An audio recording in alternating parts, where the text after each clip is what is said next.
Salut tout le monde, j'espère que vous allez bien. Bienvenue sur notre page. Ici, on vous parle de Turquie et de la langue turque. Dans cette nouvelle vidéo, nous verrons quelques formes interrogatives relatives aux adjectifs démonstratifs que nous avons vus dans la vidéo précédente. Alors, pour en savoir plus, suivez cette vidéo.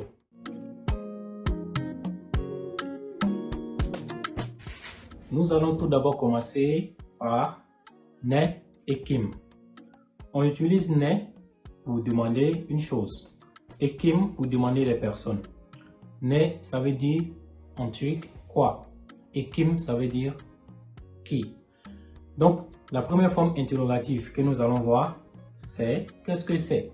Comment demander en turc qu'est-ce que c'est? Pour demander cela, on va dire bu ne ou bien şu ne ou bien o ne. Ça va dépendre de la position de la chose qu'on demande. Par exemple, si la chose est proche, on va dire bu ne. Qu'est-ce que c'est? Si la chose est un peu éloignée, on va dire şu ne. Si la chose est très éloignée, on va dire o ne. Au pluriel, nous aurons bunlar ne. Quelles sont ces choses? Lorsque ces choses sont proches. Şunlar ne. Quelles sont ces choses? Lorsqu'elles sont un peu loin, un peu éloignées. Onlar ne. Lorsqu'elles sont très éloignées. Donc, nous allons voir certains exemples. Bu ne. Qu'est-ce que c'est? En réponse, nous aurons bu bilgisayar, qui veut dire c'est un ordinateur. Par exemple, şu ne. Qu'est-ce que c'est? Lorsque l'objet ou la chose est loin de nous. En réponse, on va dire şu defter. C'est un cahier.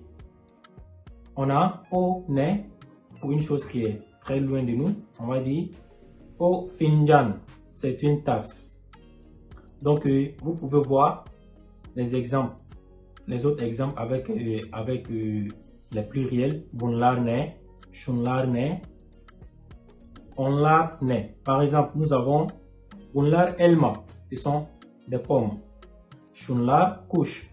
Ce sont des oiseaux. Onlar tahta. Ce sont des tableaux. Ensuite, nous verrons kim. Kim, on utilise kim pour demander les personnes, comme nous avons expliqué tout à l'heure.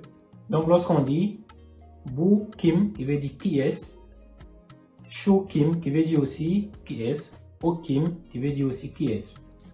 Ça va dépendre de la position de la personne que nous demandons.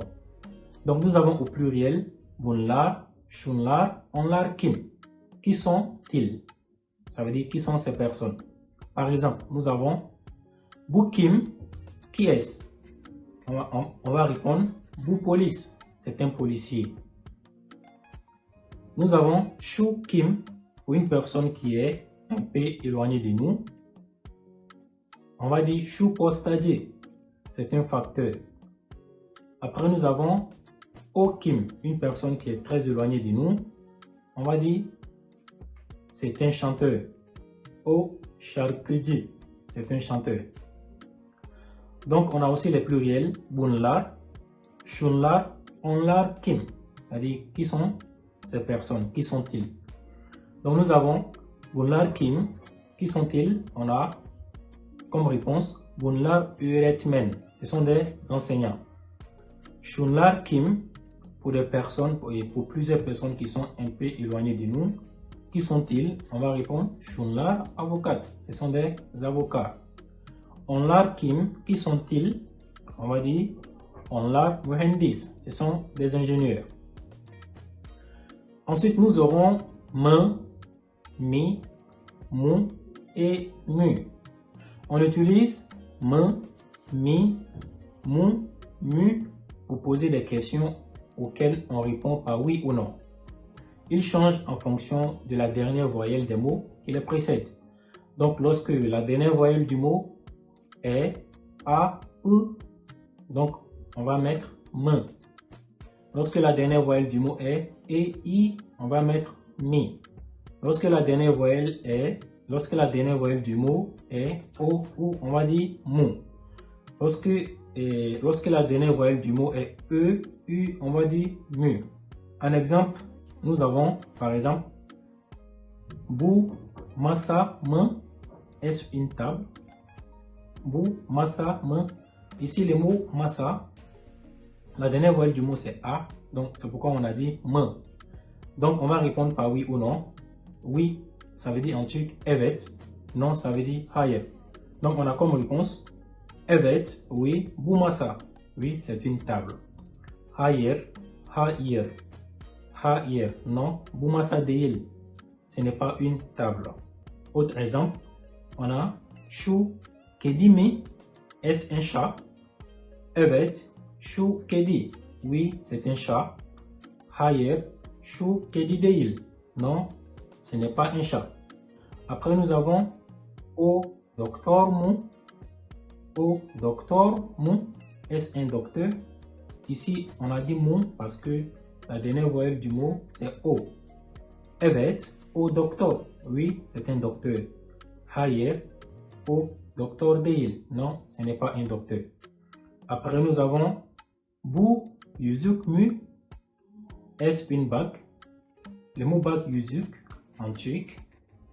La dernière voyelle du mot c'est U, c'est pourquoi nous avons dit mü. Evet, bu yüzük. Oui, c'est une bague.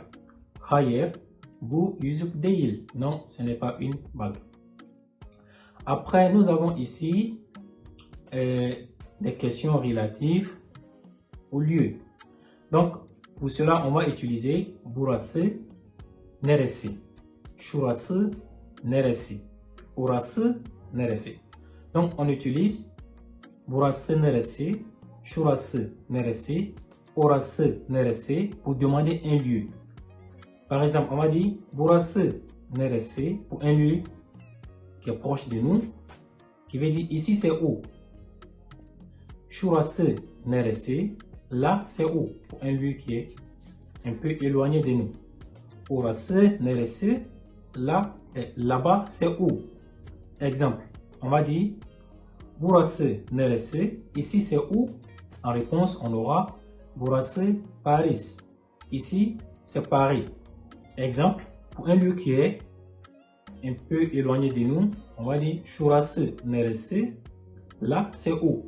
On aura şurası İstanbul. Là c'est Istanbul. Pour un lieu qui est très éloigné de nous, on va dire orası neresi. Là-bas c'est où? On va dire orası fil dişi sahili. Là-bas c'est la Côte d'Ivoire. Merci d'avoir suivi cette vidéo. N'oubliez pas de la partager, de liker et marquer en commentaire la forme interrogative que vous avez beaucoup aimé. Et on se prend dans une prochaine vidéo. Bonne téléphone. Görüşmek üzere.